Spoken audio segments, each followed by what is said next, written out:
Hello friends, study with Devli में आपका स्वागत है। वन दरोगा वीडियो सीरीज़ में मैं आपके सामने 2 वीडियो ला चुका हूं, जिसमें मैंने पहले एनसीईआरटी कक्षा 8 और उसके बाद अंतरा फसलीकरण कक्षा 9 में जो फसल सघनता वगैरह जो उसके फॉर्मूले है उसमें मैंने चर्चा की।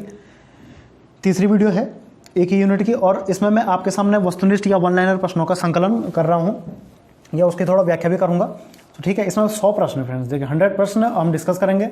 तो वीडियो लंबा ना हो तो मैं कोशिश करूंगा कि फटाफट इस पर चर्चा करूं। ठीक है, कुछ बातें मैं पहले बता चुका हूं। तो फ्रेंड, फसलें दलहनी, तिलहनी, रबी की, खरीफ की फसल, नगदी फसलें बहुत सब टाइप की होती हैं। ठीक है, मुख्यतः रबी पर ज़्यादा देते हैं, आपको मैं बता चुका हूँ। रबी की फसल आप याद कर लीजिए, उसमें ज़्यादा टफ है नहीं, कुछ उसके फॉर्मूले आपको नेट में मिल जाएंगे, कुछ दिक्कत नहीं है। लेकिन जो इंपॉर्टेंट चीज़ है, जो समझने वाली बातें हैं, उसको मैं यहाँ पर बताऊँगा जो आपको शायद सब जगह न मिले। ठीक है, तो उत्तराखंड वन दरोगा भर्ती परीक्षा के लिए ये विशेष क्लास है, तो आप दोस्तों में शेयर इसको कीजिए। तो चलिए फ्रेंड्स, देर नहीं करते हैं, शुरू करते हैं। ठीक है, तो वन दरोगा फॉरेस्टर जो परीक्षा है, इसके लिए वस्तुनिष्ठ प्रश्न है। थीम इसकी भूजन है। ठीक है, इसकी थीम मैंने भूजन ली है। तो देखिए, इकाई 1, ये मेरे एकेडमी का नाम है, सरस्वती एकेडमी कर्णप्रयाग, ज्वाइन कीजिए, कर्णप्रयाग डिस्ट्रिक्ट चमोली। तो इसका विषय मैंने लिया है फसल उत्पादन, प्रबंधन, उर्वरकों, खादों का उपयोग, कीटों एवं बीमारियों से सुरक्षा। एनसीईआरटी पैटर्न पर ये वस्तुनिष्ठ आधारित हैं। ठीक है, चलिए फ्रेंड्स, शुरू करते हैं। तो सबसे पहले जो हम पढ़ रहे हैं, सस्य विज्ञान के जनक कौन है? तो पीटर डैक्रेसन जी, एग्रोनॉमी कहते हैं। सस्य विज्ञान को हम फसल विज्ञान भी कहते हैं। जो हमारा टॉपिक है उसके जनक है पीटर डैक्रेसन जी ने बताया था इनके बारे में, फसलों के बारे में। ठीक है, इसके बाद भारत में मानसूनी फसल के नाम जाने जाती है। खरीफ की फसल आपको पता होना चाहिए, खरीफ की फसल मानसूनी फसल है। धान इसमें आता है, इसके लिए पानी ज़्यादा चाहिए। ठीक है, इंपॉर्टेंट है, आप इसको नोट कर लेंगे। धान पूछ सकता है एग्जाम में आपको। ठीक है, इसके अन्य उदाहरण धान, जौ, बाजरा, मक्का, कपास, अरहर नोट कर लीजिए। मूंगफली, सोयाबीन, तिल, सूर्यमुखी, अंडी, जूट, अरहर। ठीक है, ये खरीफ की फसलें हैं। ठीक है ना। तो देखिए, इसके बाद कृषि अनुसंधान परिषद की स्थापना कब हुई? 16 जुलाई 1929 को। इसका मुख्यालय है न्यू दिल्ली में, ICAR। ठीक है, इसके बाद देखिए, सोयाबीन में तेल कितना होता है? 20 से 22% है सोयाबीन प्रोटीन का मुख्य स्रोत है। मध्य प्रदेश में सोयाबीन सर्वाधिक होता है। इंपॉर्टेंट क्वेश्चन है, तिलहनी फसल है। ठीक है, विश्व में कपास होता है, भारत में कपास के लिए काली मिट्टी चाहिए, इंपॉर्टेंट है। और काली मिट्टी को हम रेगुर मिट्टी भी कहते हैं। वोपनियन क्या है? What is Canning? कैनिंग बंद डिब्बों में जो हम फल रखते हैं, बंद डिब्बों में जो फल रखने का एक तरीका, उसको कैनिंग कहते हैं। हिंदी में वोपनियन है, इंग्लिश में याद कर लीजिए। कौन सा प्रिजर्वेशन में काम में नहीं आता? तो प्रिजर्वेशन मतलब संरक्षण। एस्टिक एसिड में हम यूज करते ही हैं, सोडियम बेंजोएट भी करते हैं, पोटेशियम बाइसल्फेट भी करते हैं, हाइड्रोक्लोरिक अम्ल, HCl नहीं करते हैं। ठीक है, मतलब क्या प्रिजर्वेशन का मतलब क्या है? कि खाद्य संरक्षण में हाइड्रोक्लोरिक अम्ल HCl का प्रयोग नहीं किया जाता है। HCl ध्यान रखें, हमारे पेट में भी बनता है, अम्ल है। ठीक है, पत्ता गोभी का कौन सा भाग खाया जाता है? वानस्पतिक कलिका से खाया जाता है। इंपॉर्टेंट क्वेश्चन है, ये आप नोट कर लीजिए। ये क्वेश्चन एग्जाम में आए हुए हैं और विशेष क्वेश्चन मैं आपके सामने लाया हूँ आपके लिए। ठीक है, क्षारीय मृदाओं में सुधार लाने के लिए उपयुक्त है। जिप्सम जो होती है, जो क्षारीय मृदा होती है, उसमें सुधार लाने के लिए उपयुक्त माना जाता है। ठीक है, इसके बाद है काली मिट्टी का काला रंग क्यों होता है? तो कपास के लिए जो होती है काली मिट्टी होती है, इसका काला रंग टिटनीफेरस मैग्नेटाइट एवं ह्यूमस के कारण होता है। ह्यूमस क्या होता है? ह्यूमस पृथ्वी की जो मिट्टी होती है उसके ऊपरी सतह पर सड़े गले जीवांशों को हम ह्यूमस कहते हैं। धान में खैरा रोग क्यों होता है? धान में खैरा रोग होता है फ्रेंड जिंक की कमी से। जो जिंक जस्ता होता है, धान में खैरा रोग होता है। जो रोग होते हैं फ्रेंड्स, केवल मानव में नहीं बल्कि हमारे पशुओं पे भी होते हैं और पौधों पे भी रोग होते हैं। ठीक है, कृषि उपज के समर्थन मूल्य का निर्धारण कौन करता है? तो समर्थन मूल्य फ्रेंड्स MSP होता है। ठीक है, MSP केंद्र सरकार इसको लागू करती है। केंद्र सरकार के अंदर एग्रीकल्चर प्राइस कमीशन। ठीक है, MSP न्यूनतम समर्थन मूल्य पर फसल खरीदती है। जैसे हमें BPL APL कार्ड वालों को हमें गेहूं चावल मिलता है फॉर एग्जाम्पल, तो सरकार उसको खरीदती है। ठीक है, सरकार उसको ज़्यादा में खरीदती है और हमें कम में देती है, तो सरकार इसमें नुकसान में रहती है। तो MSP पर सरकार पहले फसलें खरीदती है और वो उसके बाद अन्न भंडारों में दिया जाता है। ठीक है, इसके बाद दलहनी फसलों का कौन सा भाग पिगमेंट नाइट्रोजन स्थिरीकरण के लिए आवश्यक होता है? तो ध्यान रखें फ्रेंड, एक इंपॉर्टेंट क्वेश्चन है। जो दलहनी फसल है, जैसे राजमा और सोयाबीन हो गया, और भी जैसे चना वगैरह है, दलहनी फसल में आते हैं। ठीक है, इसमें एक पिगमेंट हो, जैसे हमारे खून में पिगमेंट होता है हीमोग्लोबिन, उसी प्रकार एक पिगमेंट इनमें भी होता है जो नाइट्रोजन स्थिरीकरण के अलावा जो नाइट्रोजन को स्थिर करता है। पौधों के लिए आपको पता होता है नाइट्रोजन नाइट्रेट्स के रूप में मिलता है, या नाइट्रोजन बोलते हैं उनको, नाइट्रेट के रूप में मिलता है। तो ध्यान रखें, दलहनी फसलों में लेग हीमोग्लोबिन होता है। ठीक है, दलहनी फसलों में लेग हीमोग्लोबिन होता है और नॉर्मली दलहनी फसलों में स्वयं नाइट्रोजनीकरण होता है। ठीक है, जो दलहनी फसल है उसमें उनकी जड़ों में राइजोबियम पाया जाता है। उनकी जड़ों में क्या पाया जाता है फ्रेंड्स? राइजोबियम। राइजोबियम क्या करता है? दलहनी फसल की जो जड़ों में पाया जाता है ये नाइट्रोजन का स्थिर करता है। इसके लिए कोई अलग से हमें नाइट्रोजन देने की जरूरत नहीं पड़ती है। इंपॉर्टेंट क्वेश्चन है कि राइजोबियम कहाँ पाया जाता है? दलहनी फसलों के जड़ों में ये पाया जाता है। इसके बाद है फ्रेंड इंपॉर्टेंट नेक्स्ट, चाय हम पीते हैं, चाय और कॉफी में कौन सा एल्कलॉइड पाया जाता है? तो कैफीन पाया जाता है। कैफीन एल्कलॉइड चाय और कॉफी में पाया जाता है, कैफीन, ठीक है। इसके बाद फसलों पर आक्रमण करने से कौन सी कीट फसलों पर आक्रमण करने वाले कीट जो होते हैं वो कैटरपिलर अवस्था में होते हैं। सीधे से ये पूछा गया है, जो फसलों के कीट होते हैं उनकी अवस्थाएं होती हैं। तो जो कीट फ्रेंड्स हानि पहुंचाते हैं खेतों में वो कैटरपिलर होते हैं, ठीक है। कैटरपिलर नाम के जो कीट होते हैं वो फसलों पर हमें नुकसान पहुंचाते हैं। इसके बाद देखिए पौधों की वृद्धि कैसे नापते हैं? तो ऑक्सीजनोमीटर होता है, ठीक है। आजकल अनेक संयंत्र हैं, हमें पता होना चाहिए। तो पौधों की वृद्धि कैसे हो रही है, ठीक है, पौधों की वृद्धि कैसे हो रही है, इसके लिए ऑक्सीजनोमीटर संयंत्र प्रयोग करते हैं। सोयाबीन में प्रोटीन कितना होता है फ्रेंड्स? 42% होता है। सबसे ज़्यादा प्रोटीन होता है सोयाबीन में। अंडे, मीट, मांस से भी ज़्यादा प्रोटीन होता है। इसका दूध गाय के दूध की अपेक्षा या उसके बराबर ताकतवर होता है, ठीक है। इंडियन सोसाइटी ऑफ एग्रोनॉमी की स्थापना कब हुई? तो 1955 में हुई थी, आप याद रख लीजिए। Indian society of agronomy 1955, important question है, ठीक है। दिल्ली में इसका मुख्यालय है। जायद की फसलें कौन सी है? ग्रीष्मकाल की है, मार्च में बोते हैं, जून में काट लो, ठीक है। इसको गर्मा फसल भी आप कह सकते हैं। तंबाकू फसल है, रबी की फसल है, ठीक है। तंबाकू नकदी फसल में आता है, ठीक है। अर्का हरित किसी किस्म है? तो फ्रेंड्स यहाँ पर लिखा नहीं मैंने, तो अर्का हरित आप लिख लीजिए करेले की। ये एग्जाम में पूछा गया था यूकेएसएससी के। ध्यान रखें फ्रेंड्स, इनमें वो प्रश्न भी हैं जो यूकेएसएससी में एक एडीओ का पेपर होता है उसमें पूछे गए हैं। मैंने उनका भी इसमें संकलन किया है। तो अर्का हरित वहाँ पूछा गया था, करेले की फसल है, ठीक है। मधुमेह रोगियों हेतु आहार है मंडुआ। तो मंडुआ एक फसल है जो कि मधुमेह, जो डायबिटीज के पेशेंट होते हैं उनके लिए मंडुआ दिया जाता है। आपको पता होना चाहिए, ज्वार, बाजरा इत्यादि हमारे मोटे अनाज हैं, ठीक है, मंडुआ वगैरह। तो अनाजों में मधुमेह के लिए बहुत अच्छा है। इसके बाद थोड़ा चावल के बारे में पढ़ते हैं फ्रेंड्स, ठीक है। चावल के बारे में थोड़ा हम जान लेते हैं, चावल क्या है। तो चावल किस जलवायु का पौधा है? सबसे पहले चावल है उष्णकटिबंधीय, उष्णकटिबंधीय ये पौधा है, ठीक है, जो भारत में सर्वाधिक चावल होता है। चावल उत्पादक देश है फ्रेंड्स, चीन है, ठीक है। चावल सबसे ज़्यादा चीन में होता है, प्रथम देश स्थान चीन का है, ठीक है। संयुक्त राष्ट्र संघ ने 2004 को चावल वर्ष घोषित किया था, क्योंकि 2004 में सर्वाधिक चावल होता, धान हुआ था उस समय, पैदावार बहुत ज़्यादा हुई थी चावल की, ठीक हो गया। चावल में गुणसूत्र होते हैं, अभी आप आगे पढ़ लीजिए 24।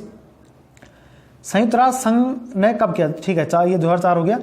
भारत में कृषि निदेशालय द्वारा विकसित धान की प्रथम बौनी प्रजाति, धान की प्रथम बौनी प्रजाति जया थी फ्रेंड्स, ठीक है। धान की प्रथम बौनी प्रजाति जया थी, इसको आप नोट कर लेंगे, आपके लिए एग्जाम की दृष्टि से काफी इंपॉर्टेंट क्वेश्चन है, ठीक है। इसके बाद 25वां प्रश्न कह रहा है कि लूनीश्री किस्म है। तो लूनीश्री धान की किस्म है, इसको केंद्रीय धान अनुसंधान संस्थान जो कि कटक में है, इन्होंने विकसित किया था, ठीक है। धान की और अनाज जो भी हैं इनकी प्रजातियां किस्म भी होती हैं, उन किस्मों को आपको याद करना ही पड़ेगा अगर एग्जाम निकालना है तो, ठीक है। तो देखिए, तो अच्छा ये रहेगा कि हम जो इंपॉर्टेंट किस्म है उसको हम ज़्यादा ध्यान से पढ़ें, वो मैं आपके सामने लेकर आया हूँ, ठीक है। गोल्डन धान होता है एक, उसमें ध्यान रखना बीटा कैरोटीन होता है और विटामिन ए इंपॉर्टेंट इसमें होता है। बीटा कैरोटीन की मात्रा होती है और विटामिन ए इसमें इंपॉर्टेंट होता है, विटामिन बी भी थोड़ा बहुत होता है, ठीक है, गोल्डन धान में, ठीक है, नोट कर लेंगे। चावल के धुलने पर विटामिन B1 ही नष्ट हो जाता है, जिसको थायमिन कहते हैं।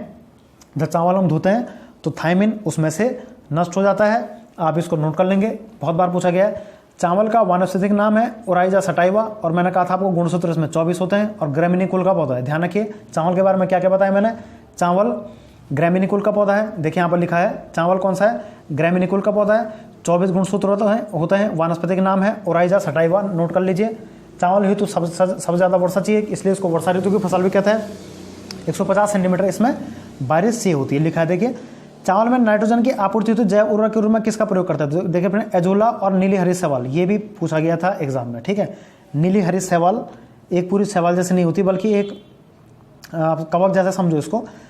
तो एजोला और नीले हरी शैवाल को हम नाइट्रोजन की आपूर्ति के लिए चावल के खेतों में डालते हैं, ठीक है, ताकि चावल में नाइट्रेट या नाइट्रोजन या नत्रजन की कमी ना हो, ठीक हो गया, क्योंकि ये स्वयं नहीं बनाता है, इसको बाहर से हमें देना पड़ेगा, ठीक है। इसके बाद देखिए माही सुगंधा, पूसा सुगंधा, साकेत, अन्नपूर्णा, बरानीदीप, शुष्क सम्राट, पूसा 33, कृष्णा, पद्मा, पूसा 1509, ये सब चावल की प्रजातियां। देखिए फ्रेंड, ये सारे एग्जाम में पूछी गई हैं और मैंने इसका संकलन किया हुआ है, आपके लिए एग्जाम की दृष्टि से काफी इंपॉर्टेंट ये रहने वाला है। माही सुगंधा, पूसा सुगंधा, साकेत, अन्नपूर्णा, बरानीदीप, शुष्क सम्राट, पूसा 33, कृष्णा, पद्मा, पूसा 1509, ठीक हो गया।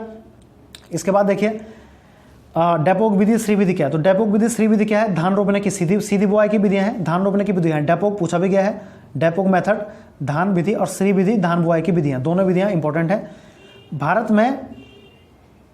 इसके बाद देखिए भारत में कुल कितने क्षेत्रफल पर धान की खेती की जाती है? ठीक है, तो भारत में कुल कितने क्षेत्रफल पर? विश्व के कुल उत्पादन का 20%, ठीक है, विश्व के कुल उत्पादन का 20% भारत में चावल उत्पादन किया जाता है। चावल भारत की मुख्य खाद्यान्न फसल है, ठीक है, चावल के लिए वर्षा अधिक चाहिए। सर्वाधिक चावल पश्चिम बंगाल लिखा है यहाँ पर, सर्वाधिक चावल पश्चिम बंगाल में होता है और धान का कटोरा छत्तीसगढ़ में है। धान का कटोरा का अर्थ है कि वहाँ पर, कटोरा का अर्थ यहाँ पर यह है कि वहाँ पर भंडारण ज़्यादा है, ठीक है, ये कोई जरूरी नहीं कि जहाँ पर चावल ज़्यादा हो रहा हो वहाँ भंडारण भी हो, तो भंडारण छत्तीसगढ़ में ज़्यादा होता है, रखा जाता है मतलब, और उत्पादन है पश्चिम बंगाल, ठीक है। इंपॉर्टेंट क्वेश्चन है, वेस्ट बंगाल चावल के क्षेत्र में, चावल भारत की मुख्य खाद्यान्न फसल है। इसके बाद देखिए चावल का सबसे बड़ा निर्यातक देश कौन है? जो भेजता है भारत है, पहले थाईलैंड था, अब भारत आगे आ गया, ठीक है, निर्यातक मतलब जो भेजता है, ठीक है। प्रोपेनिल ब्यूटाक्लोरोफ्लोक्लोरिन ये क्या है? धान के खरपतवारनाशी, ध्यान रखिए फ्रेंड, ये फसलों के खरपतवारनाशी, फसलों में लगने वाले रोग, फसलों की प्रजातियां, ठीक है, ये एग्जाम में पूछे जाते हैं और ये आपको पता होगा, एक ही वीडियो में बताना पूरा संभव नहीं, इसलिए मैं जो इंपॉर्टेंट है वो आपके सामने लेकर आया हूँ, ठीक है। तो प्रोपेनिल ब्यूटाक्लोर और फ्लोक्लोरिन ये धान के खरपतवारनाशी, खरपतवार क्या होता है? जो मुख्य फसल के साथ एक्स्ट्रा उग जाते हैं, ठीक है। राष्ट्रीय कृषि अनुसंधान संस्थान प्रबंधन अकेडमी, राष्ट्रीय कृषि अनुसंधान प्रबंधन अकेडमी हैदराबाद में है, जो कि तेलंगाना की राजधानी है, ठीक है।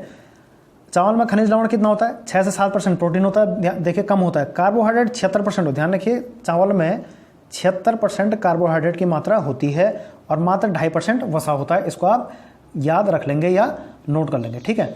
इसके बाद देखिए गेहूं की फसल, तो गेहूं के बारे में थोड़ा पढ़ लेंगे। गेहूं और चावल ग्रेमिनी कुल के हैं दोनों, उष्णकटिबंधीय दोनों हैं, ठीक है। गेहूं में गुणसूत्र ज़्यादा होते हैं, 42 होते हैं, इसके लिए थोड़ा कम वर्षा चाहिए, मात्र 80 सेंटीमीटर वर्षा चाहिए, ठीक है। गेहूं का वानस्पतिक नाम क्या है? टिट्रिकम एस्टिवम, टिट्रिकम एस्टिवम, टिट्रिकम एस्टिवम, और ऐसा सटाई हुआ है चावल का, ठीक है। वानस्पतिक नाम दिए गए हैं पहचान के लिए।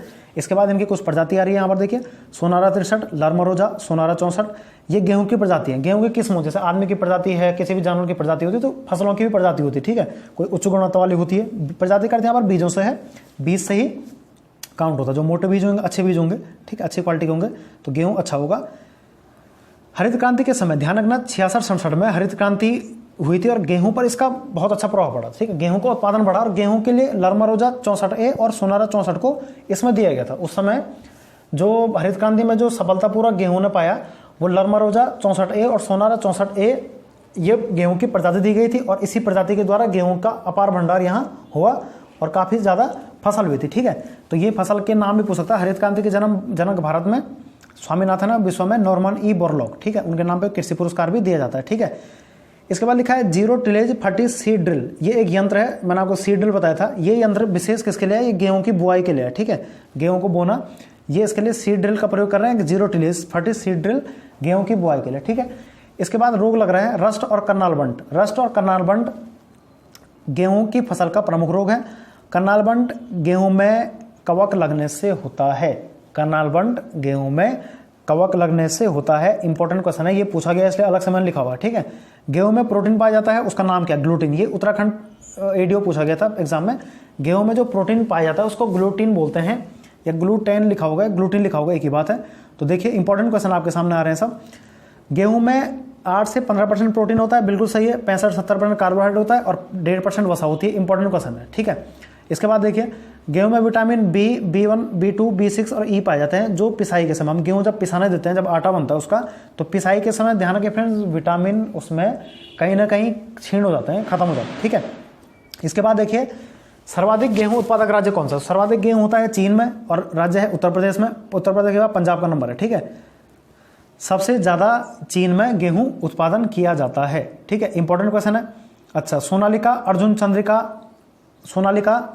चंद्रिका, कंचन, मैक्रोनी, पूसा किरण, पूसा सिंधु, नीलगिरी, खापली एक साथ है, पूसा मालवी, पूसा बेकर, ये बिस्किट के लिए बनाए गए हैं गेहूं वाले, और कल्याण सोना, ये सब गेहूं की प्रजाति है। इंपॉर्टेंट है फ्रेंड्स, ये ध्यान रखिए, लिख लीजिए इनको, और इसके लिए कोई ट्रिक है नहीं, तो आप इसको रिवाइज कीजिए, बार बार देखिए। सोनालिका, अर्जुन चंद्रिका, जो अंडरलाइन है वो इंपॉर्टेंट, ठीक है। ये बिस्किट के लिए पूसा बेकर बाद में बनाई गई थी प्रजाति गेहूं की, इंपॉर्टेंट है। इसके बाद देखिए 49वां प्रश्न आ रहा है आज का। हरित क्रांति का सर्वाधिक प्रभाव पड़ा गेहूं पर, ठीक है। उसके बाद चावल पड़ा, गेहूं चावल है C3 पौधे। ध्यान रखिए फ्रेंड्स, C3 पौधे ये बायोलॉजी का टॉपिक है वैसे, लेकिन C3 पौधे और C4 पौधे दो टाइप के पौधे होते हैं, ठीक है। C3 पौधे में ध्यान रखिए ये C यहाँ पर कार्बन से है, प्रकाश संश्लेषण के आधार पर इनका वर्गीकरण किया गया है, ठीक है। C3 पौधे और C4 पौधे में मेन अंतर ये है, ठीक है, कि C3 पौधे में क्या होता है फ्रेंड्स, कार्बन स्थिरीकरण 3 चरणों में होता है और C4 में C से कार्बन स्थिरीकरण 4 चरणों में होता है, ठीक है। C3 पौधों में रिडक्शन रिएक्शन अभिक्रिया वगैरह होती है, ठीक है, राइबोलोज कुछ सल्फेटेशन बनता है, और C4 में ये नहीं बनता है, ठीक है। तो C3 C4 इसका विस्तृत देख लीजिएगा, बायोलॉजी का टॉपिक है वैसे, कृषि संबंध मैंने आपको बता दिया, ठीक है। अधिकतर जो धरती पर पौधे पाए जाते हैं 80% C3 पौधे हैं, ठीक है। C3 पौधे हैं अर्थात उसमें कार्बन स्थिरीकरण 3 रूप में होता है, ठीक है, गेहूं चावल जो भी हैं, ठीक है। C3 पौधे लगभग 80% है, ठीक है। ध्यान रखिए C3 पौधे इंपॉर्टेंट है, एग्जाम में पूछा जाता है, तो ठीक है। इसके बाद देखिए कार्बन स्थिरीकरण एक प्रकाश संश्लेषण के आधार पर C3 और C4 का वर्गीकरण किया गया है, आप इसको देख लेंगे। इसके बाद देखिए फ्रेंड्स, मक्का के बारे में आ रहा है, वानस्पतिक नाम क्या है, मक्का, ठीक है, जिसको हम कॉर्न भी कहते हैं इंग्लिश में, जिया मेज, ठीक है, वानस्पतिक नाम है जिया मेज, इंग्लिश में इसको मेज भी कह रहे हैं। अनाजों की रानी मक्का को कहते हैं। बायोडीजल और एल्कोहल, जो एल्कोहल बनता है फ्रेंड्स, कहीं ना कहीं एल्कोहल में मक्का भी मिलाया जाता है, मक्का को सड़ा गला अंश जो होता है उसका हम एल्कोहल बनाते हैं, ठीक है। तो एल्कोहल में भी मक्का का प्रयोग किया जाता है, इंपॉर्टेंट है। मक्का किस ऋतु की फसल है, ध्यान रखिए मक्का वर्ष भर बोई जाने वाली फसल है, जैसे गन्ना और मक्का वर्ष भर बोई जाने वाली फसल होती है, मक्का कॉर्न, ठीक है। और कॉर्न सबसे ज़्यादा विश्व में अमेरिका में होता है, इसके बाद आ रहा है, ठीक है। मक्का जो देश में है वो पुर्तगाल से है। कभी कभार फ्रेंड्स ये पूछ लेता है कि मक्का कहाँ से है, तो मक्का कहाँ से है फ्रेंड्स, पुर्तगाल से आया था। यह उभयलिंगाश्री पौधा है, इसमें एक ही पौधे पर नर और वो मादा फूल पुष्प होते हैं, ठीक है। उभयलिंगी पौधा है इसको कहते हैं, एक ही पौधे पर 2 फूल होते हैं, 2 नर और मादा होते हैं। पुर्तगाल से आया था। सर्वाधिक उत्पादक अमेरिका है, मक्का होता है। भारत में कर्नाटक में मक्का होता है। मक्का मतलब जिसको हम कॉर्न कहते हैं, भुट्टा भी कहते हैं इसको। मक्का की पेटी कॉर्न बेल्ट का है, अमेरिका में, संयुक्त राज्य अमेरिका में मक्का की पेटी है, इंपॉर्टेंट है। मक्का कैसा पौधा, C4 पौधा, ध्यान रखिए फ्रेंड्स, मक्का और गन्ना C4 पौधा है। इसका मतलब कार्बन साइकिल यहाँ पर 4 चरण में होती है, ठीक है, 4 चरण में होती है कार्बन साइकिल। ये प्रकाश संश्लेषण की अभिक्रिया के आधार पर रखे गए हैं, और गेहूं और चावल C3 पौधे हैं, आप इसको समझ जाइए। कार्बन प्रक्रिया, इसको मैं अगर अभी वैसे C4 C3 हाँ ये आगे यूनिट में है, इसको मैं आगे आपको समझाऊंगा, ठीक है। ये अभी दिया गया, आप चैनल बने रहिए, वीडियो पूरी देखिए। इसके बाद देखिए अगला आ रहा है विविध में, कुफरी चमत्कार किसकी प्रजाति है, तो इंपॉर्टेंट क्वेश्चन में पूछा गया है। आलू की। भारत में सर्वाधिक जूट कहाँ होता है, पश्चिम बंगाल में होता है। जूट रेशेदार फसल में आती है, पश्चिम बंगाल में सर्वाधिक जूट होता है। खाद्य प्रसंस्करण, फूड प्रोसेसिंग मतलब खाद्य को हम बचा रहे हैं, उसका हम संरक्षण कर रहे हैं। इसके जनक हैं निकोलस एपर्ट कहलाते हैं, ठीक है। निकोलस एपर्ट किसी का नाम है, उन्होंने फूड को कैसे संरक्षित करना वो बताया था। सेब का लाल रंग क्यों होता है, एंथोसायनिन एंजाइम के कारण होता है, इंपॉर्टेंट है। लखनऊ 49 किसी किस्म है, अमरूद की किस्म है, ये प्रजाति है। सेब को चाकू से जब आप काटते हैं तो भूरा क्यों होता है, एंजाइम के कारण होता है। ध्यान रखिए फलों का जो रंग बदलता है ये एंजाइमों के कारण ही बदलता है। एक एंजाइम होते हैं जो फलों के रंग को बदलने के लिए जिम्मेदार होते हैं, ठीक है। फलों का रंग बदलना एंजाइम्स होता है, ठीक है। इसके बाद केंद्रीय खाद्य प्रौद्योगिकी अनुसंधान संस्थान, ये कहाँ है फ्रेंड्स, मैसूर है, कर्नाटक में पड़ता है। सिरके में कितना % एस्टिक एसिड होता है, एस्टिक एसिड का फॉर्मूला है CH3COH, ओइक समूह है, एथेनोइक एसिड 4.5%, ठीक है, 4.5% सिरके में होता है। एक सूक्ष्मजीव जो शराब उद्योग के एल्कोहलिक किण्वन के लिए प्रयोग होता है, खमीर फ्रेंड्स, यीस्ट। खमीर एक प्रकार का कवक है, ठीक है। खमीर क्या है, एक प्रकार का कवक होता है जो कि शराब उद्योग के लिए प्रयोग में लाया जाता है, इंपॉर्टेंट क्वेश्चन है। इसके बाद देखिए बिस्फेनॉल ए क्या है, बिस्फेनॉल ए यूपीएससी में पूछा गया था। ये फूड पैकेजिंग जब हम करते हैं तो खराब ना हो उसके लिए हम केमिकल डालते हैं, ठीक है। जब हम फूड पैकेजिंग करते हैं जो मार्केट में मिलता है उसके लिए हम कोई एक केमिकल डाल रहे हैं, उसका नाम क्या है, बिस्फेनॉल ए है, ठीक है। इसको भी नोट कर लेंगे आप नोट्स में। इसके बाद देखिए केसर बनाने के लिए कौन सा भाग प्रयोग में लाया जाता है, वर्तिकाग्र, ठीक है। केसर बनाने के लिए प्रयोग में लाया जाता है फ्रेंड्स वर्तिकाग्र, स्टिग्मा कहते हैं। केसर सर्वाधिक जम्मू कश्मीर में होता है, ठीक है ना। एक मसाले के रूप में केसर का प्रयोग किया जाता है, ठीक है। इसके बाद देखिए भारत के राज्यों में कौन सा राज्य चावल का सर्वाधिक प्रति हेक्टेयर उत्पादन करता है। देखिए फ्रेंड प्रति हेक्टेयर पूछा है, अर्थात 1 हेक्टेयर के हिसाब से तो पंजाब है, लेकिन ओवरऑल एरिया बोलेंगे तो पश्चिम बंगाल है, ठीक है। 1 हेक्टेयर में सर्वाधिक, 1 हेक्टेयर में सर्वाधिक पंजाब में है, ठीक है ना, 1 हेक्टेयर अलग चीज़ है। और कुल में बात आएगी तो कुल उत्पादन अगर हम मिलियन में बात करें तो पंजाब का ज़्यादा है, ठीक है, क्लियर हो गया। राष्ट्रीय बागवानी परिषद की स्थापना हुई थी 1984 में, इसको आप याद कर लेंगे। विश्व में धान जीन बैंक, धान जीन जो बैंक है वो फिलीपींस में, फिलीपींस में अंतर्राष्ट्रीय चावल अनुसंधान संस्थान है जिसकी राजधानी वहाँ मनीला में है, ठीक है, अंतर्राष्ट्रीय चावल अनुसंधान संस्थान मनीला। और भारत का चावल अनुसंधान कटक उड़ीसा में, ठीक है। धान जीन बैंक, ठीक है, तो यहाँ पर जीन संबंधित कुछ है, जीन से हम फसलों को तैयार कर रहे हैं, तो धान जीन बैंक जो धान से जो हम फसल तैयार कर रहे हैं वो कहाँ है फ्रेंड्स, फिलीपींस में, ठीक है। इसके बाद देखिए 71वां प्रश्न है कि विश्व में चाय का सर्वाधिक उत्पादक देश, सॉरी निर्यातक लिखा है पहले, केन्या है, ठीक है, अफ्रीकी देश है, और उत्पादन चीन में हो रहा है। अब भारत दूसरे नंबर पे है, ठीक हो गया, इंपॉर्टेंट है, क्लियर हो गया। सर्वाधिक उत्पादन या जहां चाय का जन्म हुआ वो चीन में हुआ, ठीक है। इसके बाद लिखा है नेक्स्ट, प्याज छिलने पर आंसू आते हैं फ्रेंड्स, हमने काटे होंगे प्याज, तो कभी हम प्याज को छिलते हैं तो काटने पर आंसू क्यों आते हैं, तो ध्यान रखिए ये भी एग्जाम में इंपॉर्टेंट होते हैं, एग्जाम में आते हैं। सल्फेनिक एसिड, प्याज में एक सल्फेनिक एसिड हो जो हमारी आंखों की झिल्ली के जो आंखों की जो हमारी बाहरी आवरण होता है उस पर लग जाता है तो आंसू आते हैं, ठीक है। लहसुन में तीक्ष्ण गंध क्यों होती है, सल्फर घटक होते हैं इसलिए तीक्ष्ण आती है। मिर्च में मिर्च क्यों लगती है, तीखापन क्यों होता है, कैप्सिसिन होता है, ठीक है। मूली में चरपराहट क्यों होती है, आइसोसाइनेट होता है। मूली में कभी आपने देखा होगा मीठी नहीं होती है, मूली में कभी कभी चरपराहट हो जाती है, वो एक आइसोसाइनेट होता है उसके कारण होती है, ठीक है। इसके बाद देखिए नेक्स्ट क्वेश्चन लिखा है फ्रेंड्स, बहार किसकी प्रजाति, तो बहार अरहर की प्रजाति लिखा है यहाँ पर, देखिए बहार अरहर की प्रजाति है। बहार किसकी प्रजाति है फ्रेंड्स, अरहर की, जो कि खरीफ की एक फसल है, ठीक है, बहार, ये अरहर खरीफ की फसल है। कपास, मूंगफली, मक्का किस ऋतु की फसल है, तो खरीफ की फसल है, अर्थात अंतर्गत वर्षाकाल की, ठीक है। ध्यान रखिए वर्षाकाल की फसलों को खरीफ की फसल कहते हैं, ठीक है ना। क्यूरिंग क्या है, इंपॉर्टेंट है, क्यूरिंग क्या है, तंबाकू की पत्तियों को सुखाना, ठीक हो गया, तंबाकू की पत्तियों को सुखाना क्यूरिंग कहलाता है। केंद्रीय तंबाकू अनुसंधान संस्थान आंध्र प्रदेश के राजमुंद्री में है तंबाकू, ठीक है। चीन सर्वाधिक तंबाकू उत्पादक राज्य है, नोट कर लेंगे आप जो मुझे याद आ रहे हैं। विश्व खाद्य एवं कृषि संगठन, विश्व खाद्य एवं कृषि संगठन FAO कहते हैं इसको, ये रोम में है फ्रेंड्स, ठीक है, रोम में है, यूरोपीय कंट्री है। विश्व में दाल सबसे ज्यादा खाने वाले और सबसे ज्यादा भेजने वाला भारत है। भारत में सर्वाधिक दाल होती है, लेकिन ध्यान रखिए भारत को फिर भी दालें मंगानी पड़ती है क्योंकि उपभोक्ता यहाँ ज़्यादा हैं, इसका यहाँ पर उपभोग ज़्यादा होता है, इसलिए भारत को मंगानी पड़ती है अफ्रीका से, ठीक है। 1 वर्ग किलोमीटर में कितने हेक्टेयर, 100 हेक्टेयर, ध्यान रखिए 1 वर्ग किलोमीटर में 100 हेक्टेयर होते हैं। कभी कभार ये कन्वर्ट करने के लिए पूछ लेता है, इंपॉर्टेंट क्वेश्चन है, ठीक है। इसके बाद देखिए 79वां, मधुमक्खियां फूलों से मकरंद क्यों इकट्ठा करती हैं, क्योंकि फूल एवं उसका मकरंद कुछ समय तक ही रहता है। ध्यान रखिए मकरंद, गूदा, फूल का गूदा जो होता है, जैसे पपीते का गूदा होता है उसको मकरंद समझिए आप, तो ध्यान रखिए NCERT कक्षा 9 में दिया गया है, ठीक है।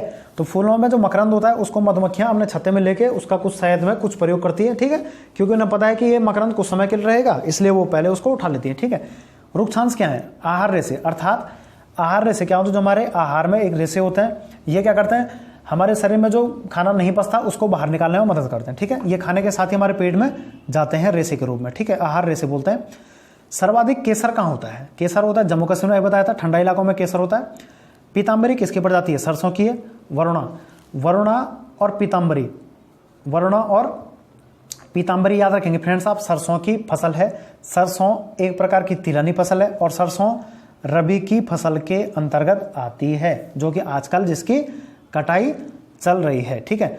इसके बाद देखिए सकल घरेलू उत्पाद, इकोनॉमिक्स का है, GDP में पशुपालन का योगदान कितना है, 4%। देखिए पशुपालन में दिया गया इंपॉर्टेंट, उसमें 4% है पशुपालन का, और कृषि 26%। ध्यान रखिए हमारी भारतीय अर्थव्यवस्था में कृषि और पशुपालन का महत्वपूर्ण योगदान है, इसलिए यूनिट 1 में कृषि और पशुपालन दिया गया है, ठीक है। खुरपका मुंहपका रोग किस में लगता है, तो ये मवेशियों में लगता है, मवेशियों में रोग लगता है जो कि जीवाणु से लगता है, इंपॉर्टेंट है, गाँव में ज्यादातर गाय भैंसों पर हम देखे जाते हैं, ठीक है। इसके बाद देखिए गाय का गर्भकाल कितना होता है, तो 280 दिनों का होता है, बिल्कुल सही है, लगभग 1 साल से कम है। थारपारकर सुरती और प्रजाति, थारपारकर सुरती ये किसकी प्रजाति है, गाय की प्रजाति है, ठीक है, गाय की प्रजाति है, इंपॉर्टेंट क्वेश्चन है, ये एग्जाम में पूछा भी गया है। विश्व की कुल जनसंख्या का कितना % गाय भारत में है, 16%। तो विश्व की कुल पशु संख्या का कितना % गाय भारत में है, तो कुल विश्व में जितने भी पशु हैं उनका 16%, ठीक है, गाय भारत में है, ठीक है ना, कुल 16% भारत में है विश्व की कुल पशु संख्या का। पशुओं की उम्र कैसे पता लगाएं, तो उनके दांत गिनकर और सींग कर छल्ले गिन, सींग पर जो छल्ले होते हैं उनको गिनकर हम पशुओं की उम्र का पता लगाते हैं। इसके बाद देखिए फ्रेंड इंपॉर्टेंट क्वेश्चन आ रहा है, प्रजनन संबंधी हार्मोन है या जनन संबंधी हार्मोन जो होता है वो एस्ट्रोजन होता है जंतुओं में, ठीक है, एस्ट्रोजन होता है जंतुओं में या पशुओं में भी होता है। रानीखेत रोग किसमें है? मुर्गी से, मुर्गी में लगता है रानीखेत रोग और विषाणु से लगता है। मैरिनो नस्ल किसकी है? भेड़ की नस्ल है मैरिनो। सबसे ज्यादा भेड़ कहाँ होती है? ऑस्ट्रेलिया में होती है। ध्यान रखें, उत्तराखंड ने ऑस्ट्रेलिया से भेड़ मंगाई है मैरिनो नस्ल की, ठीक है, भेड़ें मंगाई हुई हैं ऑस्ट्रेलिया से। सबसे ज्यादा भेड़ कहाँ हो रही है? हमारी ऑस्ट्रेलिया में हो रही है। इन समय ऊन प्राप्त होती है। गरीबों की गाय किसे कहते हैं फ्रेंड्स? बकरी को गरीबों की गाय कहते हैं। इसके बाद देखिए परीक्षा में आए हुए सारे में लास्ट में लिखे हुए जो इंपॉर्टेंट क्वेश्चन है, ऑक्सीटोसिन हार्मोन क्या है? देखिए भाई ऊपर क्वेश्चन आ रहा है, ये नीचे मैं कर लेता हूं थोड़ा, हाँ ठीक है, दिख रहा है। ऑक्सीटोसिन हार्मोन क्या काम करता है गाय में? तो दूध का श्रावण करता है, ठीक है, ऑक्सीटोसिन हार्मोन दूध का श्रावण करता है। जंतुओं में ऑक्सीटोसिन हार्मोन दूध के लिए जिम्मेदार है, तभी दूध आता है इसमें। भारत में पहली पशुगणना, जैसे जनगणना होती है उसी प्रकार पशुगणना भी होती है। इंपॉर्टेंट है, 1919 में भारत में पहली पशुगणना हुई और प्रत्येक 5 साल में पशुगणना की जाती है, ठीक है। इसके बाद देखिए साहिवाल, रेड सिंधी और गिर और डियोर्न, ये गाय की नस्लें हैं। डियोर्न गाय की नस्लें हैं, डियोनी गाय की नस्लें हैं। साहिवाल, रेड सिंधी, डियोनी और गिर गाय की नस्लें हैं। सुरती भी हमने पढ़ा था ऊपर। भदावरी, मुर्रा, सुरती, जाफरा, बादी, नागपुरी, ये भैंस की नस्लें हैं, ठीक है। सुरती कहीं गाय की भी है। ये परीक्षा में आए हुए हैं। इसके बाद अन्य प्रश्न देखिए, कपास के तंतु बने होते हैं सेलुलोज के, सेलुलोज कपास के तंतु बने होते हैं सेलुलोज के, ठीक है। जैसे जो कैप्सूल होती है फ्रेंड्स खाने वाली, उसके बाहरी का जो आवरण होता है ये एक कह सकते हैं आप एक रसायन टाइप का होता है। कैप्सूल का बाहरी आवरण भी सेलुलोज का बना होता है। इंपॉर्टेंट है कैप्सूल का बाहरी आवरण, ठीक है। बटनिंग बीमारी किस में लगती है? फूलगोभी में लगती है। उत्तराखंड ईडीओ के प्रश्न सारे। बटनिंग बीमारी किस में लगती है? फूलगोभी में। पूसा विश्वास किसी किस में? कद्दू की है, बिल्कुल सही है। इसके बाद देखिए national academy of agriculture research management, national academy of agriculture research management की स्थापना हुई थी 1976 में। ये दिल्ली में है, ICAR के अंतर्गत काम करता है, कृषि अनुसंधान के अंतर्गत। दिल्ली में पूछा गया था। तो आज का लास्ट क्वेश्चन है फ्रेंड्स, एलिसन यौगिक पाया जाता है लहसुन में। एलिसन यौगिक पाया जाता है लहसुन में, ठीक है। और एक प्रश्न मैंने लिखा नहीं है, एग्जाम में पूछा गया था, मानव निर्मित प्रथम अनाज, मानव ने प्रथम कौन सा अनाज बनाया था संकलन करके, जो स्वयं बनाया था? ये बनाया था टिट्रिकेल। मानव निर्मित प्रथम अनाज कौन सा था? टिट्रिकेल, ठीक है। तो संकरण क्या था? 2 फसलों का, जैसे जानवरों का संकरण क्या करते हैं, प्रजनन आप समझ लीजिए, तो कृत्रिम रूप से ही बनाया जाता है, ठीक है। तो देखिए फ्रेंड आज हमने इन 100 प्रश्नों पर चर्चा की। अगर आपको कुछ पूछना है इसमें तो आप पूछिए, ठीक है। एग्जाम की दृष्टि से काफी इंपॉर्टेंट है। अगली वीडियो ऐसी वीडियो मैं आपके सामने लाता रहूंगा। आप अपने दोस्तों को बताइए, देखिए कितनी इंटरेस्टिंग वीडियो है। ऐसी वीडियो आपको शायद यूट्यूब पे ना मिले और इससे अच्छी वीडियो मैं आपके सामने लाऊंगा। अगर आपको कोई प्रश्न डाउट है आप कमेंट बॉक्स में लिखिए और मुझे पूछिए।